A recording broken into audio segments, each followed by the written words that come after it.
man, if they're on tour in the area, you go check them out, hear some good R&B music. But where's the current R&B singers, and why did it fall off for the current day and age? Two things. Number one, they're trying to put groups together, and then personalities don't mesh, so it's corny. And you got cast that I don't care. You can sing, but it's much more than just vocals. You know what I'm saying? It's a chemistry.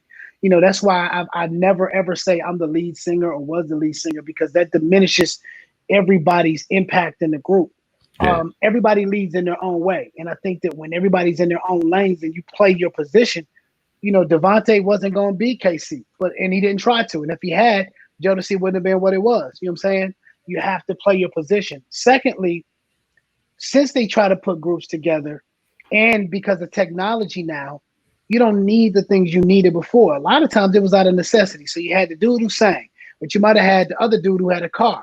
You had another dude who had the crib whose parents was at work, or they didn't mind you singing loud as hell at the house, so you could rehearse at his crib. You had the other one that either worked at the store or was stealing that could get wardrobe. You had different reasons for cats to come together. Now, with the internet, you feel like you don't need anybody. You feel like I can buy this track off YouTube for $30 or $50, and I can do this myself because I can download this software on my computer. So now you don't feel like you need each other. The thing about having a nucleus and having a group, it was because everybody played a different position, which brought you closer together. Now you feel like you don't need anybody because you have technology, which technology doesn't surpass those personal relationships and growing together. So a lot of groups, they don't. You put cats together that's never gonna work. It's gonna be friction. We ain't struggle together. We wasn't running out of shoe stores getting sneakers together and all that. We wasn't stealing together. We don't have no skin in the game. Me and my guys, we had that. You know what I'm saying? Right. And you were talking about, you know, yourself, Next being in the group, and at one point being kicked out of the group and then performing without you. Could you kind of get into that? And you finding out yeah. Well, I mean, we'll go even further. I came up with the name. It stands for No One Ever Expected This. They went and they trademarked the name, and I could have done it. And people used to say, well, you know what? You know, they would try to diminish who they were in the group. You can go get two other dudes and blah, blah, blah. I never felt like that. Just like I never felt like they could do it without me.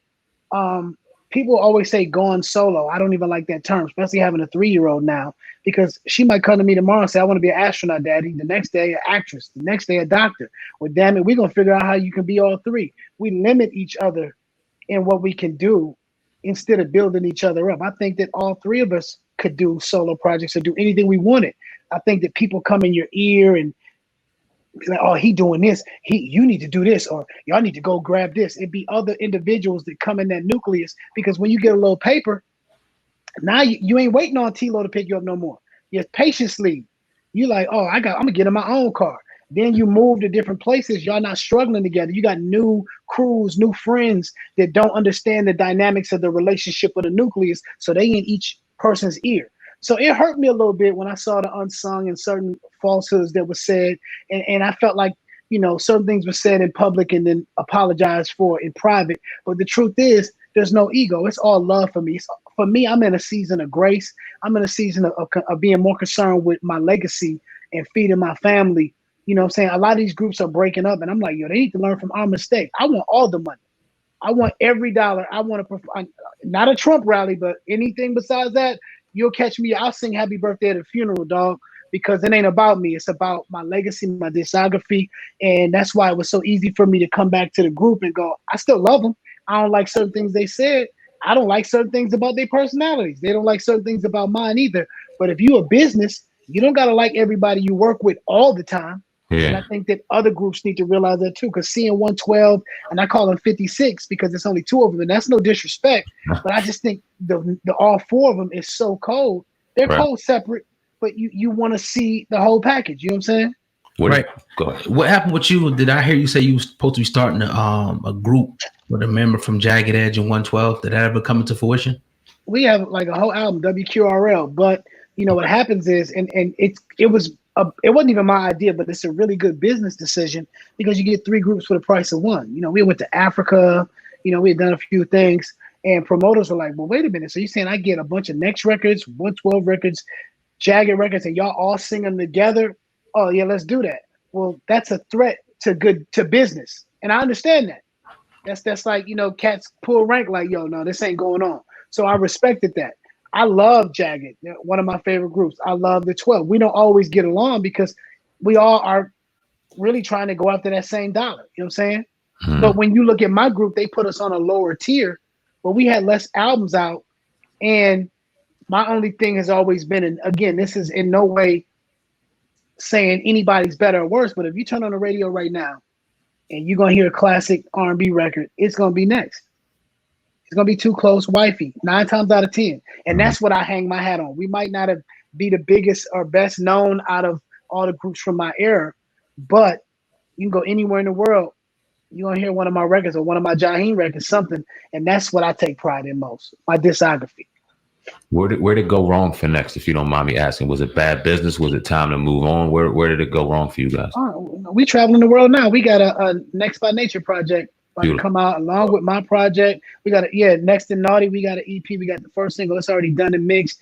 I've been talking to Kay about how we gonna shoot the video. I wasn't gonna do any new music with the group, but when Kay called, it's like, you know, that's big bro. It's whatever he want to do, but it's no beef.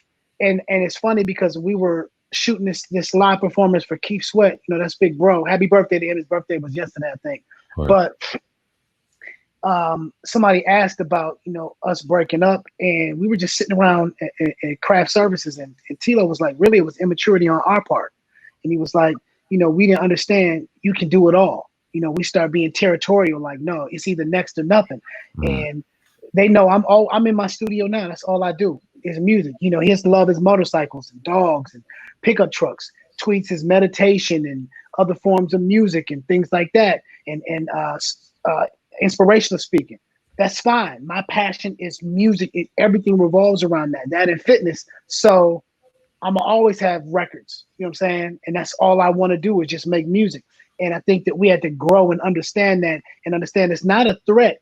All that does is add to the brand the more success we have individually. You know what I'm saying? Yeah. How did you make out with your publishing early on? We hear a lot of stories about people who didn't get, you know, the good end of the stick. How did you make out? And any lessons that you learned early on? Well, I have to give Kay credit because I do hear horror stories, but I will say it's funny, and I don't think I've ever told this story. My brother, I come from that, and my brother had my mama house raided, and it was when we first got our deal. And I didn't know about banks and all that. So I had all my money in a shoebox in my mama house. And the police took it, right? I never got it back. So I was offered $50,000 from my publishing before anything ever came out. Anything. And God told me, nah. I didn't even know what publishing was like that. I just was like, nah, I believe in my music. And next thing you know, everything worked out. Kay never tried to take advantage of his artists. I can't speak for everybody else. I hear horror stories, but Kay, I think, was artist friendly because he was an artist himself first. You know what I'm saying? And he was good, you know, producing all those Naughty records and Jeanne and all the great things that he done. That's why we're still family. You know what I'm saying? That's why I flew to Jersey for his 50th, because that's my brother, and I'll forever be loyal to him. Whatever he needs. It's funny. I'll tell y'all something. When I did my solo album, the biggest mistake I made was not going in with KG, and I didn't because I didn't want for people to hear my sound that I created with K on just me and think, oh, we don't need Next. I wanted to be able to do it all.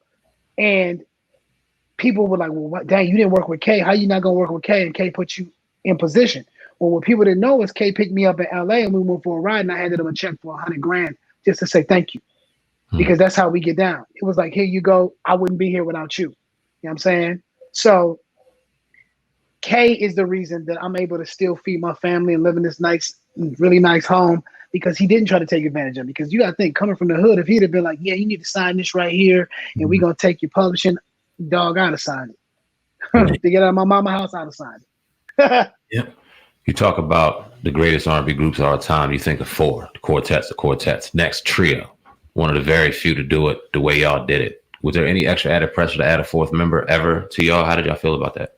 Well, we had a fourth member. It was my best friend, and Tweet and Tilo kind of figured out a way to get him out the picture. He's still to this day my best friend in the world, and he's been on the road with us, road managed. He knew he didn't want it as bad, but he had the talent. My best friend in the world, he was the fourth member. But Tilo was the OG, and I think he wanted control, which I understood because we was wild. We didn't really know what we was doing, but he really wanted to run the show, and his brother was going to follow suit because that's his little brother. On the other end, it was me and my best friend, who was the original members of the group. You know what I'm saying? We hear different stories on how the group was formed. The truth is, they came to my talent show that I had, and I had another member. It was another group. We were called something else, but they were so talented that I kicked his ass out, excuse my language. And it was the four of us, and we were called Straightforward at first.